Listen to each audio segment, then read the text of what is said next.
Hello everyone, my name is Nadi Arora. I'm working as a counseling psychologist in Bhatia Neuropsychiatric Hospital and The Hermitage, Amritsar. जैसा कि हमने last video में बात की थी कि फिजिकल सोबराइटी को मेंटेन करने के लिए इमोशनली सोबर होना बहुत ज़रूरी है। फिजिकल सोबराइटी फोकस करता है कि किसी तरह का नशा हमारे शरीर में ना आ जाए, यानी एब्स्टिनेंस।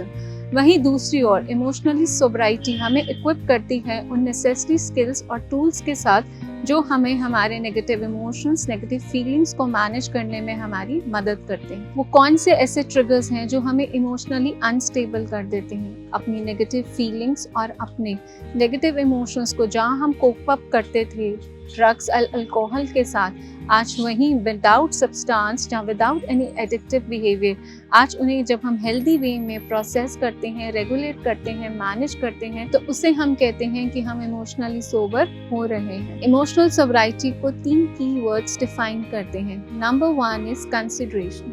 जहाँ एडिक्शन में हम हमेशा selfish, self centred, self seeking, सिर्फ अपने बारे में सोचते थे, वहीं आज जब हम इमोशनली सोबर हो रहे होते हैं तो हम दूसरों की फीलिंग्स, दूसरों के व्यू पॉइंट को कंसिडर करते हैं। Number 2 is cooperation. जहाँ एडिक्शन हमेशा डिवाइड एंड रूल की पॉलिसी पे काम करती है, वहीं सोबराइटी यूनिटी के प्रिंसिपल पे काम करती है। यहाँ पे जब एक इंसान सोबर होता है वो सबको अपने साथ लेकर चलता है। नंबर 3 इज करेज। जहाँ आप अपनी रॉन्ग डूइंग्स को अमेंड करने के लिए तैयार होते हैं, अपनी शॉर्ट कमिंग्स को रेक्टिफाई करने के लिए तैयार होते हैं।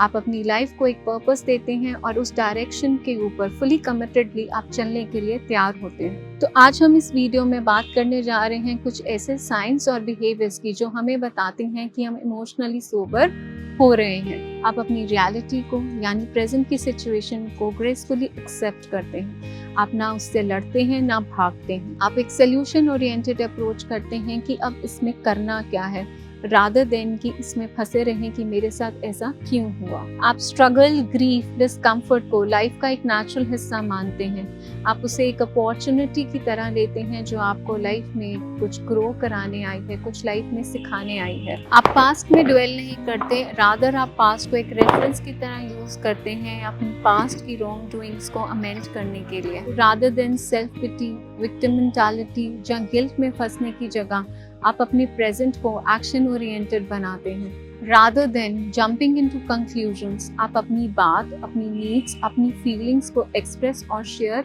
आसानी से कर पाते हैं। आप दूसरों के पर्सपेक्टिव, दूसरों की बाउंड्रीज को मेंटेन करते हैं, वहीं आप दूसरी ओर अपनी फिजिकल, मेंटल, इमोशनल और मटेरियल बाउंड्रीज को एसर्ट करते हैं। आप कंस्ट्रक्टिव फीडबैक के लिए हमेशा ओपन माइंडेड रहते हैं ताकि आप अपने आप को और बेहतर कर सकें। आपके अंदर एक सेंस ऑफ रिस्पॉन्सिबिलिटी देखने को मिलती है। आप प्रोएक्टिव होते हैं अपनी चॉइसेस, डिसीजंस और अपने एक्शंस को लेकर। आपका रूटीन पहले से बेहतर होना शुरू हो जाता है और आप डेली एक्टिविटीज को अच्छे से रेगुलेट कर पाते हैं। आप टाइम को मैनेज करने की जगह आप सेल्फ को मैनेज करना शुरू करते हैं। वहीं जहां एडिक्शन में कोई भी प्रॉमिस या कमिटमेंट पूरी नहीं हो पाती थी, आज वो कमिटमेंट्स पूरी फुलफिल हो पा रही है।